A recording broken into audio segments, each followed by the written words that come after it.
Compliance तो बड़ा simple है, high security registration plate, M Parivahan application पे आपका आरसी का दिखना, ये सुनिश्चित करें। फीचर्स के बारे में समझें, खासकर छोटी छोटी चीज़ें कि in case of tyre puncture आपको क्या क्या चीज़ का यूज़ करना होता है, उसको कैसे हम उपयोग में लाएं, इसके बारे में ज़रूर समझें। गाड़ी के अंदर में जो आगे इंस्ट्रूमेंट क्लस्टर होता है या जिसको हम लोग साधारण भाषा में डैशबोर्ड बोलते हैं, उसमें क्या क्या फीचर्स हैं, क्या बटन्स हैं, उसको ज़रूर समझें। खासकर अगर गाड़ी कस्टमर या ग्राहक मैनुअल से ऑटोमेटिक में अपग्रेड हो रहे हैं तो ज़रूर शोरूम वाले को बोले कि थोड़ा दूर चला करके उनको दोबारा इस बात से अवगत करा दें कि ऑटोमेटिक चलाने में किस किस चीज़ों का ध्यान रखना है जब आप मैनुअल से ऑटोमेटिक में शिफ्ट कर रहे हैं। गाड़ी लेते समय सर्विस बुक के बारे में पूछें कि इसमें सर्विस इंटरवल्स क्या हैं। नई गाड़ी लेने का आनंद और उत्साह कुछ अलग होता है और उस आनंद और उत्साह में कुछ चीज़ें ऐसी होती हैं जो मिस हो जाती हैं। हर एक डीलर का स्टैंडर्ड कुछ अलग होता है और ऐसे कई सवाल हमारे हेड्सअप ऑटो पर आए हैं और आज का विषय भी यही है कि अगर नई गाड़ी आप खरीदने जा रहे हैं तो आपको किन किन चीज़ों का ध्यान रखना है। देखने में बहुत छोटा टॉपिक लगता है, गाड़ी खरीदने के बाद कार ऑनर बनने वाले हैं, उनको इन चीज़ों का खास ख्याल रखना होगा और बातचीत करूंगा इसी विषय पर अपने ऑटो एक्सपर्ट अशोक प्रियदर्शी जी से। अशोक जी, बहुत बहुत स्वागत है। गाड़ी खरीदने का एक अलग उत्साह होता है, एक अरमान होता है और वो उस उत्साह, उस अरमान और उस खुशी में लोग कुछ चीज़ें भूल जाते हैं। क्या उनको ध्यान रखने की ज़रूरत है अगर वो शोरूम जा रहे हैं और गाड़ी खरीद रहे हैं? मुझे बहुत खुशी है कि हर बार की तरह हम लोग तो सटीक बोलते ही हैं, मगर ये हमारे चैनल के प्रति जो प्यार है जिसके वजह से इस तरह के इनपुट्स आ रहे हैं, और मुद्दा तो सुनने में छोटा लगता है और कुछ चीज़ें ऐसी हैं जो कि गाड़ी डिलीवरी लेते समय जो हमारे दर्शकगण हैं या जो कार बायर हैं उनको ध्यान में रखना चाहिए। कुछ चीज़ें कंप्लायंस हैं, कुछ चीज़ें कन्वीनियंस हैं और कुछ चीज़ें जो हैं रूल्स एंड रेगुलेशन पे आधारित हैं। तो आज मुझे खुशी है इस विषय का चयन किया गया है और मैं इसमें अपने सम्मानित दर्शकों को कुछ बताना चाहूँगा। देखिए शक्ति जी, क्या होता है कि हम गाड़ी लेने जाते हैं तो समय समय पे अगर हम सेम मॉडल ही दोबारा रीपरचेज कर रहे हैं, उसमें भी कंपनी द्वारा कई बार कुछ तब्दीलियां होती हैं जो कि आधारित होती हैं कस्टमर फीडबैक पे और कुछ इम्प्रूवमेंट्स होते हैं। तो आज का विषय को मुझे लगता है कि विभाजित करना चाहिए। एक, कंप्लायंस क्या है। तो शक्ति जी, आप देखेंगे क्या कई बार कस्टमर्स के प्रेशर पे या डीलरशिप के स्टैंडर्ड्स या ऑपरेटिंग प्रोसीजर या जो शोरूम होते हैं वो काफ़ी ईमानदारी से या बोलेंगे स्ट्रिक्टली अगर फॉलो नहीं होते हैं तो कुछ कॉम्प्लिकेशंस उत्पन्न हो सकती है। तो पहले भाग में हम लोग इसको कवर अप करेंगे। देखिए शक्ति जी, इंडियन गवर्नमेंट का एक मैंडेट है। मैंडेट बोलता है कि no vehicle should run on the road without any kind of identity या नंबर। तो जब गाड़ियाँ शोरूम आती हैं ट्रक से उतर करके या ट्रांसपोर्ट हो करके, तो स्टॉकयार्ड तक पहुंचने के लिए जो नंबर प्लेट उसमें लगाया जाता है वो येलो बैकग्राउंड पे रेड कलर से लिखा रहता है। उसको हम लोग ट्रेड लाइसेंस नंबर या ट्रेड लाइसेंस प्लेट कहते हैं। वो यूज़ होता है अनरजिस्टर्ड व्हीकल को, वो सिर्फ डीलरशिप्स को दिया जाता है कि वो गाड़ी को ट्रांजिट कर सके, अपने स्टॉकयार्ड में ला सकें और स्टॉकयार्ड से फिर अल्टीमेटली शोरूम में लाके शिफ्ट कर सकें। उसके बाद जो ग्राहक हैं या जो दर्शक हैं या जो बायर हैं वो गाड़ी का रजिस्ट्रेशन कराते हैं। रजिस्ट्रेशन मूलतः दो रूप में होता है, टेम्पररी और परमानेंट। ये बहुत बड़ा मिसकंसेप्शन है कि टेम्पररी रजिस्ट्रेशन जिसका है उसको हाई सिक्योरिटी नंबर प्लेट जो गवर्नमेंट की तरफ से उसको लगाने की आवश्यकता नहीं है क्योंकि कुछ दिन के बाद उसका परमानेंट रजिस्ट्रेशन होगा। नहीं sir, high security number plate mandatory है। गाड़ी showroom as per law, showroom से गाड़ी जब निकलती है उस समय उसमें हाई सिक्योरिटी नंबर प्लेट लगा होना चाहिए, बिकॉज गवर्नमेंट ने क्लियरली बोला है और सुप्रीम कोर्ट की रूलिंग भी थी कि हर एक मैन्युफैक्चरर को, कोई भी मैन्युफैक्चरर गाड़ी व्हीकल मैन्युफैक्चर इंडिया में हो, उसके एक शोरूम प्राइस में हाई सिक्योरिटी नंबर प्लेट जो गवर्नमेंट ऑफ इंडिया का मैंडेटरी रूल है उसका प्राइस इनबिल्ट होता है। तो पहली चीज़ जो हमारे दर्शकों को समझनी ये चाहिए कि अगर कोई शोरूम वाले बोलते हैं कि नहीं आप बिना हाई सिक्योरिटी नंबर प्लेट के ले जाइए गाड़ी, या हम एक पेपर पे नंबर लगा के चिपका देते हैं गाड़ी में, ठीक है, थ्योरेटिकली हो सकता है उनको कोई तंग ना करे, बट रूल का कंप्लायंस कहता है कि गाड़ी बिना रजिस्ट्रेशन या बिना कोई आइडेंटिफिकेशन नंबर के बिना रोड पे नहीं निकले। तो या तो नंबर टेम्प्रेरी होगा या परमानेंट होगा। परमानेंट रजिस्ट्रेशन है या टेम्प्रेरी रजिस्ट्रेशन है तो उसका proper high security registration plate बन करके गाड़ी में इंस्टॉल होकर के ही गाड़ी को शोरूम से डिलीवरी लेनी चाहिए। अगर शोरूम वाले बोलते हैं कि नहीं इसकी आवश्यकता नहीं है, तो हमारे दर्शकगण ये समझें कि ये आवश्यक है एज़ पर रूल। फॉलो करना नहीं करना तो देखिए इस पर तो सबका कंट्रोल नहीं होता है, बट मुझे लगता है कि इसकी जानकारी हमारे दर्शकों को होनी चाहिए। तो पहला है कंप्लायंस कि गाड़ी शोरूम से डिलीवरी लेने के समय में उसमें हाई सिक्योरिटी नंबर प्लेट लग जाना चाहिए। ये टेम्पररी में भी होगा? टेम्पररी होगा या परमानेंट रजिस्ट्रेशन हो। टेम्पररी रजिस्ट्रेशन की गाड़ियाँ की संख्या बहुत कम होती है, बट फिर भी लगना चाहिए। और परमानेंट रजिस्ट्रेशन भी अगर होता है, जो कि अमूमन होता है, तो इस तरह से डीलरशिप को टाई अप करना चाहिए कि डिलीवरी के समय में वो रजिस्ट्रेशन प्लेट गाड़ी में लग करके ही गाड़ी, अमूमन देखा गया है कि लोग गाड़ी डिलीवरी दे देते हैं और कस्टमर को डिलीवर कर देते हैं और फिर बोलते हैं कि सर आप 2 दिन के बाद आइए, 3 दिन के बाद आइए, आप हाई सिक्योरिटी नंबर प्लेट लगा दीजिए। इसमें कई बार ये भी देखा गया है कि काफ़ी दबाव बनाते हैं ग्राहक की हमको आज ही चाहिए, बट मुझे लगता है कि ये इसकी जानकारी होनी चाहिए कि एज़ पर लॉ एकदम मैंडेटरी है कि हाई सिक्योरिटी नंबर प्लेट लगा के ही निकलना चाहिए। और अब हाल के दिनों में आपने देखा होगा कि मोटर व्हीकल एक्ट अधिनियम में जो पेनल्टी प्रोविजंस हैं वो बिना high security number plate, even जो पुरानी गाड़ी है जिस समय हाई सिक्योरिटी नंबर प्लेट नहीं आया था, उस गाड़ियों में भी मैंडेटरी हो गया। तो कम से कम नई गाड़ी में ध्यान रखें हमारे दर्शकगण की डीलर को बोलें कि देखिए हमारा रजिस्ट्रेशन के बिना तो गाड़ी रोड पे हम निकालेंगे नहीं, क्योंकि बहुत सारे डीलरशिप में ये भी देखा गया है कि कस्टमर के प्रेशर पे वो लोग गाड़ी बिना रजिस्ट्रेशन किए हुए भी गाड़ी डिलीवर कर देते हैं। इसके परिणाम बहुत ही घातक हो सकते हैं। तो मैं अपने दर्शकों को आज के वीडियो के माध्यम से बोलना चाहूँगा कि कृपया करके ना दबाव बनाएं और ना गाड़ी को बिना रजिस्ट्रेशन नंबर के शोरूम से निकालें। शोरूम से कोऑर्डिनेट कर लें कि कितने दिनों में। ये शोरूम का दायित्व है कि आपसे रजिस्ट्रेशन के पैसे लेके रजिस्ट्रेशन करा करके हाई सिक्योरिटी नंबर प्लेट लगा के और उसको डिलीवर करें, ताकि वापस आपको नहीं आना पड़े हाई सिक्योरिटी नंबर प्लेट लगाने। क्योंकि कभी मान लीजिए निकालने के साथ अगर आपकी गाड़ी को पकड़ ली जाती है बाय ट्रैफिक अथॉरिटीज़ कि इसमें हाई सिक्योरिटी नंबर प्लेट नहीं है, तो उसमें कोई सुनवाई नहीं है, उसमें आपको पेनल्टी लगेगी। तो और ये ज़रूरी भी है, तो हाई सिक्योरिटी नंबर प्लेट लगा के ही गाड़ी को लेना चाहिए। तो हमारे अगर दर्शक जागरूक हैं तो वो शोरूम को पहले ही बता देंगे कि देखिए भाई साहब, मैं गाड़ी अगर डिलीवरी लूँगा तो मुझे हाई सिक्योरिटी नंबर प्लेट के साथ चाहिए।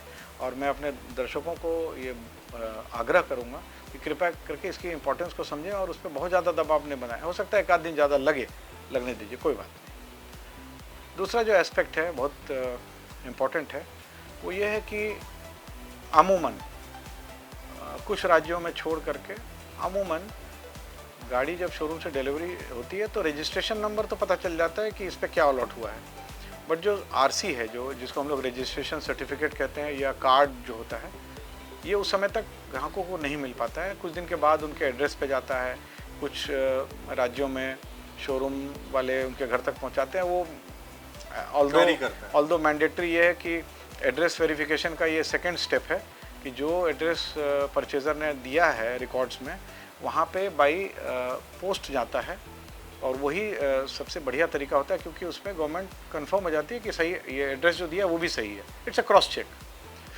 बट फिर भी मैं इस चैनल के माध्यम से बोलूँगा कि हर ग्राहक गाड़ी डिलीवरी लेने से पहले शोरूम की मदद से एक एम परिवहन गवर्नमेंट ऑफ इंडिया का एप्लीकेशन है, मोबाइल पे वो डाउनलोड हो जाता है और उसमें गाड़ी के क्रेडेंशियल्स या गाड़ी के शीशे नंबर, इंजन नंबर डालने से इनका जो पूरा रजिस्ट्रेशन का डाटा है वो उसमें दिखने लगता है, ऑनलाइन दिखने लगता है विद QR कोड।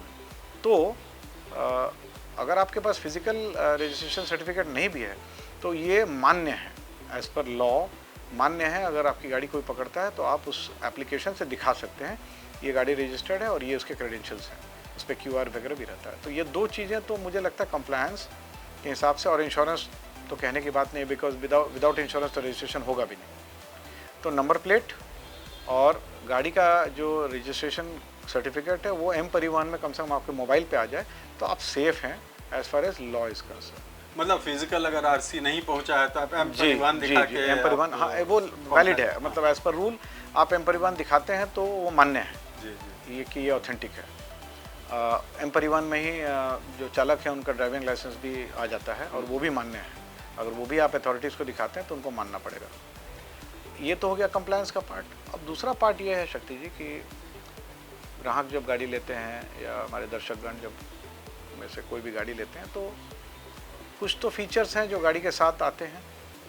तो देखा गया अमूमन हर जगह स्टैंडर्डाइजेशन बहुत ज़्यादा नहीं है, ऑल्दो जितने भी मैन्युफैक्चरर्स हैं वो इस पे काफ़ी जोर डालते हैं कि डिलीवरी के समय में शोरूम टीम जो है वो गाड़ी के फीचर्स के बारे में बताए।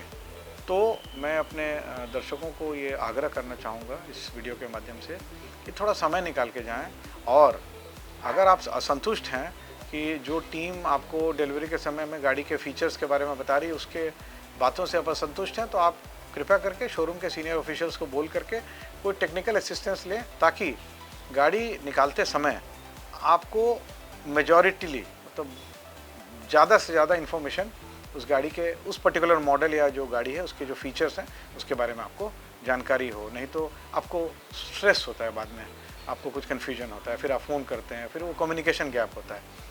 तो वो सही समय होता है कि आप गाड़ी के फीचर्स के बारे में डिलीवरी के समय में आप समझ बूझ लें। जो इंस्ट्रूमेंट पैनल में या इंस्ट्रूमेंट क्लस्टर में जो चीज़ें हैं दिख रही हैं, इसमें एक चीज़ और देखा गया, बड़ा ही है तो बहुत छोटी सी चीज़, बट देखा गया कि गाड़ी लेते समय बता ज़रूर दिया जाता है कि साहब ये स्पेयर व्हील है, ये यहाँ लगा हुआ है, ये गाड़ी को उठाने वाला जैक है, ये व्हील का ओपनिंग स्पैनर है या व्हील रिंच है, जैक हैंडल है। बट उसको कैसे निकालना है, कैसे जैक को निकाल के कैसे उपयोग करना है, इसके बारे में ना हमारे दर्शक या ग्राहक पूछते हैं और ना शोरूम वाले उसको एलैबोरेट करके एकदम अच्छे तरीके से बताते हैं। देखिए गाड़ी निकालते ही पंचर तो हो सकता है ना शक्ति जी, क्योंकि उस पर तो कंट्रोल नहीं है, बट उस समय क्या होता है कि काफ़ी असुविधा होती है लोगों को ये समझने में, जानने में। और मैं एक बात और बोलूँगा कि एक अमूमन जो एक हम लोग ने ऑब्जर्वेशन देखा है कि जो ARAI है, जो गवर्नमेंट ऑफ इंडिया की बॉडी है, जो हर व्हीकल का मॉडल के हिसाब से एक सर्टिफाइड फ्यूल कंजम्पशन को प्रकाशित करती है, जो कि मैन्युफैक्चरर्स भी घोषित करते हैं अपने ग्राहक के सामने कि हाँ फलां गाड़ी मॉडल है तो इतने किलोमीटर पर लीटर की माइलेज ये देती होगी अमूमन। तो उसके नीचे स्टार मार्क किया रहता है, टर्म्स एंड कंडीशन अप्लाई। तो अब देखा गया है क्या कि मोस्टली मेजॉरिटी गाड़ियों में fuel consumption, average fuel consumption, current fuel consumption का एक डिस्प्ले होता है। उसके बारे में गाड़ी डिलीवरी लेते समय ज़रूर समझ लें, क्योंकि इसी हमारा अनुभव कहता है कि यही एक ऐसा एस्पेक्ट है जिसमें सबसे ज़्यादा क्वेरी आती है पोस्ट परचेज़। गाड़ी परचेज़ करने के कुछ दिनों के बाद ये कन्फ्यूजन बना रहता है कि इस फीचर को हम यूज़ कैसे करें, और उसके चलते गलत रीडिंग दिखती है जिसके चलते काफ़ी कन्फ्यूजन होता है। तो ये भी फीचर को जानना बहुत ही ज़रूरी है। और लास्टली एक्सेसरीज़ जो आप इंस्टॉल कराते हैं at the time of delivery, उसके बारे में भी समझना, उसका उपयोग, सदुपयोग क्या है, ये समझना मेरे हिसाब से ज़रूरी है। और लास्टली मैं दोबारा ये बात बोलूँगा कि हमारे दर्शक ये कोशिश करें कि डिलीवरी लेते समय सभी चीज़ें पूर्णतः कंप्लीट हो as per compliance. High security number plate, registration plate लग के ही गाड़ी लें, ठीक है। कभी कभी होता है, उत्साह होता है कि आज ही चाहिए, मगर इसके दुष्परिणाम भी हो सकता है। देखिए घटना दुर्घटना बोल के नहीं आती है शक्ति जी, तो उस समय कॉम्प्लिकेशन नहीं हो, उसके लिए सजग होना और जागरूक होना ज़रूरी है। अशोक जी, एक जो जब साइकोलॉजी को हम देखते हैं, कोई भी बायर अगर आते हैं तो बहुत टेक्निकल नॉलेज के साथ वाले भी होते हैं, बहुत सारे ऐसे लोग होते हैं जिनको कि कार के बारे में बहुत ज़्यादा जानकारी नहीं होती है। तो वो जो देखते हैं, वो लुक देखा, कलर देखा, सीट पे बैठ के उन्होंने महसूस किया सीट ठीक है कि नहीं, और अंदर का सारा इंटीरियर्स देखा, लाइटिंग देखा, तो खूबसूरती पे ज़्यादा होता है, लॉन्ग टर्म नहीं सोच पाते हैं। तो ऐसे में अगर उनको इन डिटेल्स अगर जिस शोरूम से ले रहे हैं, कोई ऐसा शोरूम हो जो उनको जो बेसिक्स है वो नहीं समझा पाए, तो वैसे लोगों को फिर क्या करने की ज़रूरत है? वो शोरूम में भी गए और शोरूम भी उनको इन डिटेल्स जैसा आपने बताया कि समझने की ज़रूरत है ग्राहक को। देखिए मैं फिर से इस बात को रिट्रेट कर रहा हूँ। कंप्लायंस तो बड़ा सिंपल है, high security registration plate, M Parivahan application पे आपका आरसी का दिखना, ये सुनिश्चित करें। फीचर्स के बारे में समझें, खासकर छोटी छोटी चीज़ें कि in case of tyre puncture आपको क्या क्या चीज़ का यूज़ करना होता है, उसको कैसे हम उपयोग में लाएं, इसके बारे में ज़रूर समझें। गाड़ी के अंदर में जो आगे इंस्ट्रूमेंट क्लस्टर होता है या जिसको हम लोग साधारण भाषा में डैशबोर्ड बोलते हैं, उसमें क्या क्या फीचर्स हैं, क्या बटन्स हैं, उसको ज़रूर समझें। खासकर अगर गाड़ी कस्टमर या ग्राहक मैनुअल से ऑटोमेटिक में अपग्रेड हो रहे हैं तो ज़रूर शोरूम वाले को बोले कि थोड़ा दूर चला करके उनको दोबारा इस बात से अवगत करा दें कि ऑटोमेटिक चलाने में किस किस चीज़ों का ध्यान रखना है जब आप मैनुअल से ऑटोमेटिक में शिफ्ट कर रहे हैं। जहाँ तक आप ये बोल रहे हैं कि गैप रह जाता है, बहुत सारी चीज़ें नहीं बता पाते हैं, तो देखिए एक सेट फॉर्मेट होता है हर मैन्युफैक्चरर्स का, जो चीज़ें मैंने आपको बताई है ये बताना। इसके अलावा भी कुछ प्रश्न ऐसे हो सकते हैं जो कि यूनिक हो सकता है कि हर ग्राहक ना पूछे। उस केस में डीलरशिप के पास इतनी टेक्निकल एबिलिटी रहती है, सपोर्टेड बाय सर्विस टीम, कि वो बता पाते हैं, कस्टमर के क्वेरीज को आंसर कर पाते हैं। तो मुझे नहीं लगता है कि वो अगर आप टेक्निकल हैं तो आप ज़्यादा जानेंगे तो आपके सवाल जो हैं वो और ज़्यादा डेप्थ में होंगे, पिन पॉइंटेड में होंगे। तो कई बार ऐसा होता है कि अगर शोरूम टीम कुछ की चीज़ें नहीं बता पाए तो सर्विस टीम के साथ असिस्ट करके कस्टमर की क्वेरी को आंसर करते हैं। ऐसी बात नहीं है। और इसमें बहुत ज़्यादा, मैं फिर बोलूँगा विद ड्यू रिगार्ड्स, मैं सम्मान करता हूँ उस चैनल्स का जो कस्टमर्स को बोलते हैं कि आप जाके कॉम्प्रिहेंसिव पीडीआई कीजिए। देखिए ये आँख मिचौली का खेल नहीं है, ये तो एक अच्छे संबंध की शुरुआत है। और आप जब गाड़ी लेने जाते हैं तो एक सर्टेन अमाउंट ऑफ विश्वास तो रखना पड़ता है ना।